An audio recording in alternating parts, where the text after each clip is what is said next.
আবারও চুঁচুড়ায় প্রকাশ্যে তৃণমূলের গোষ্ঠীদ্বন্দ্ব। এবার চুঁচুড়ার বিধায়ক অনুগামী বনাম কাউন্সিলরের বাকবিতণ্ডা। ঘটনা প্রসঙ্গে জানা যায়, গতকাল একটি অনুষ্ঠানকে কেন্দ্র করে তৃণমূল দুই শিবিরের মধ্যে গোষ্ঠীদ্বন্দ্ব প্রকাশ্যে। গতকাল রাতে হুগলি চুঁচুড়া পৌরসভার ৩ নম্বর ওয়ার্ডের সংলগ্ন মনসাতলা এলাকায় একটি জন্মদিনের অনুষ্ঠানকে কেন্দ্র করে স্থানীয় তৃণমূল কর্মী সুরজিৎ দের সঙ্গে মতপার্থক্য হয় বিধায়ক অনুগামী তথা তৃণমূল কর্মী রাজীব ঘোষের। সেই বাকবিতণ্ডা থেকে একে অপরের বিরুদ্ধে কাদা ছোড়াছুড়ি শুরু হয়। অভিযোগ, গাড়ির চাবি পর্যন্ত কেড়ে নেওয়া হয়। তৃণমূল কর্মী সুরজিৎ দে জানান, কাল আমি অনুষ্ঠান বাড়ির সংলগ্ন জায়গা থেকে আসার সময় আমার গাড়ির সামনে এসে আমার গাড়ির চাবি কেড়ে নেয় বিধায়ক অনুগামী রাজীব ঘোষ। তারপর শুরু হয় বাকবিতণ্ডা। বিষয়টি স্থানীয় জনপ্রতিনিধিকে জানানোর পর ঘটনাস্থলে উপস্থিত হয় জনপ্রতিনিধি অনিন্দিতা রাজবংশী মণ্ডল।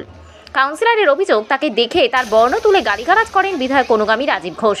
ঘটনা প্রসঙ্গে বিধায়ক অনুগামী তথা তৃণমূল কর্মী রাজীব ঘোষ জানান, বিগত কিছুদিন আগে একটি পুকুর ভরাটকে কেন্দ্র করে এই ঘটনার সূত্রপাত।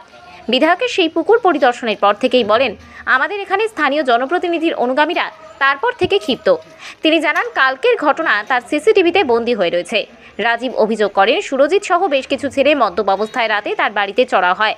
তাড়া করতে গেলে একজন একটি মোটর বাইকও ফেলে পালায়। কে কার ঘনিষ্ঠ? তৃণমূল করলে তৃণমূলেরই কর্মী, কেউ কারো ঘনিষ্ঠ নয়, সব মমতা ব্যানার্জির ঘনিষ্ঠ। যদি কিছু হয় আমি দেখব, আমার খেয়াল নেই। শুনলাম আপনাদের মাধ্যমে দুপক্ষকে বসিয়ে যাতে মিটমাট হয়। কাউন্সিলরটা অভিযোগ করছে, ওখানে যার সঙ্গে ঝামেলা হয়েছে রাজীব ঘোষ, তিনি ওখান থেকে দাঁড়িয়ে আপনাকে ফোন করেছিলেন। আপনি নাকি বলেছেন যে তাকে মারধর করছে তাকে গ্যাঁজা কেসে ঢুকিয়ে দেবেন। এগুলো ঠিক নয়, এগুলো ঠিক নয়। বসে মিটমাট করিয়ে দেবো। তৃণমূলের এই গোষ্ঠীদ্বন্দ্বতার নতুন কিছু নয়, এ তো আমরা অনেক আগে থেকেই বলে আসছিলাম।